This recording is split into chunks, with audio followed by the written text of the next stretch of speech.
பேரன்பு கொண்ட can I help you disciplinary proceedings உறுப்பினர்களே, கடந்த காணொளியில் நம்முடைய உறுப்பினர்கள் சார்பாக மாண்புமிகு முதல்வர் அவர்களுக்கு ஒரு கோரிக்கையை வைத்தோம். அதாவது,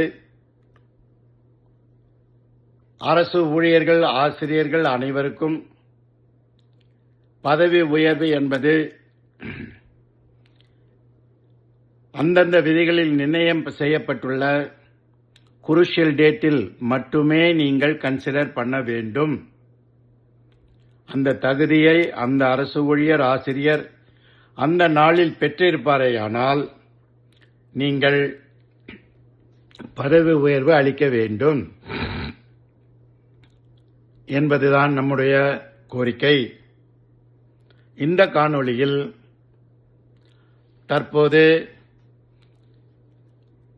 மனிதவள மேம்பாட்டுத்துறை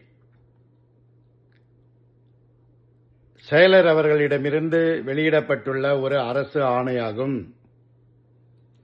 இதில் குற்றவியல் நடவடிக்கைகள்,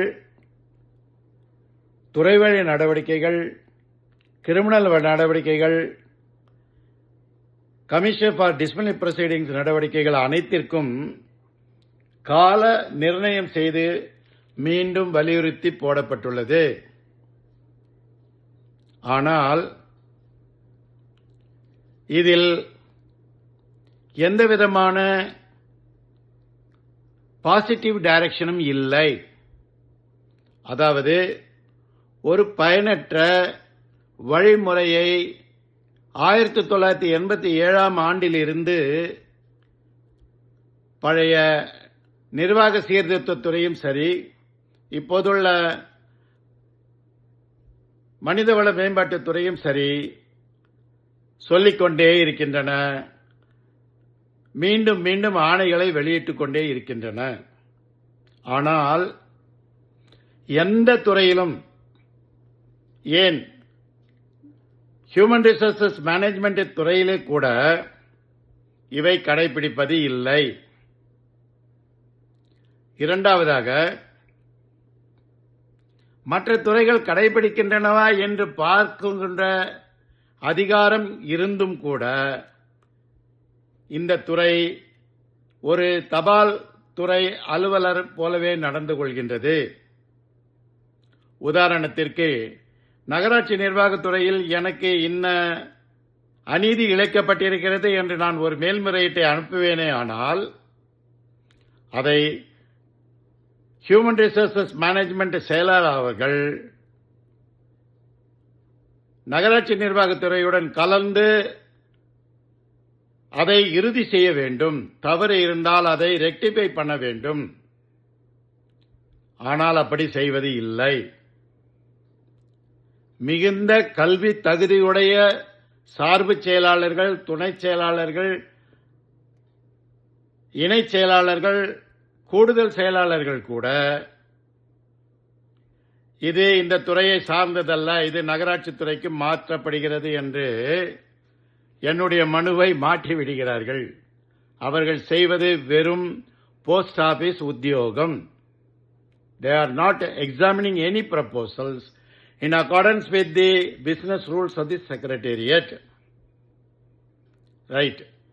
இப்போ அதுபோல செய்யாத காரணத்தினால என்ன ஆகுது என்கின்றால், இது போன்று தொடர்ந்து இவர்கள் ஆணைகள் பிறப்பித்துக் கொண்டே இருக்கிறார்கள். இவை அனைத்தும் எந்தவிதமான உபயோகமும் இல்லாத வெற்று ஆணைகள்.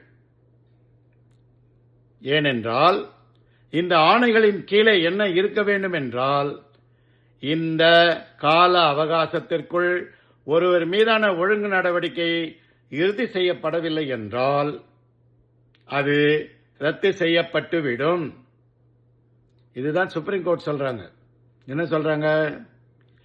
Any authority if not complied with the orders of the Supreme Court within the time frame fixed by the Supreme Court and completed the disciplinary proceedings within that time limit, the authority lost the right of continuing the disciplinary proceedings.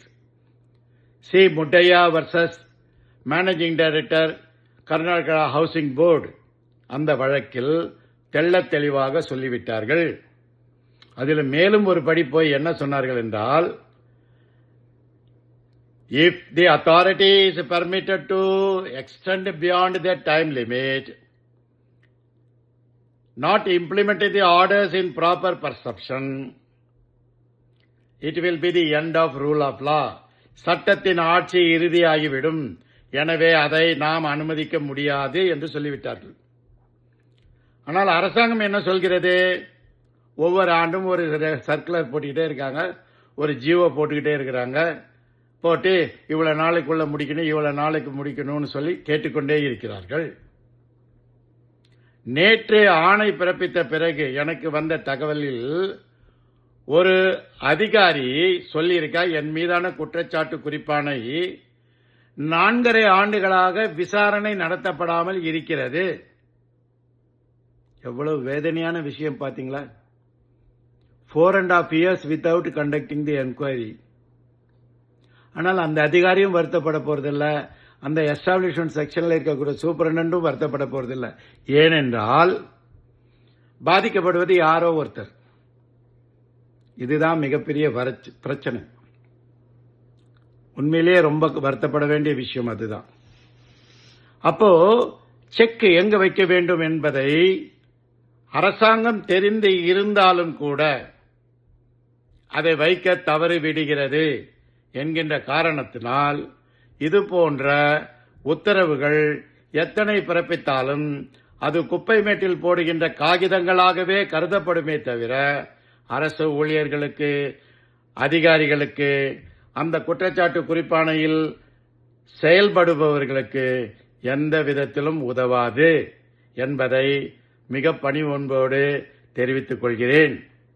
எனவே நம்முடைய சங்கங்கள் இத்தகைய empty ஃபார்மாலிட்டியை மறந்து, ஆஹா அரசாங்கம் ஒரு ஆணை பிறப்பித்து விட்டதே என்று மகிழ்ச்சி அடையாமல் நீங்கள் அரசோடு போராடி பெற வேண்டும். என்ன என்றால், இந்த கால அவகாசத்துக்கு பிறகு 6 மாத காலத்திற்குள்ளாக ஒரு 17B ப்ரொசீடிங்ஸ் முடிக்கப்படவில்லை என்றால் அது தானாகவே ரத்துவிடும் என்கின்ற அந்த சேவிங் கிளாஸை அதில் கொண்டு வர வேண்டும். அந்த நாள் அரசு ஊழியர்களுக்கான விடியல் நாள். அது விரைவில் கிடைக்கட்டும் என்று வேண்டிக் கொள்கிறேன். உங்கள் அனைவருக்கும் எனது அன்பான வணக்கம்.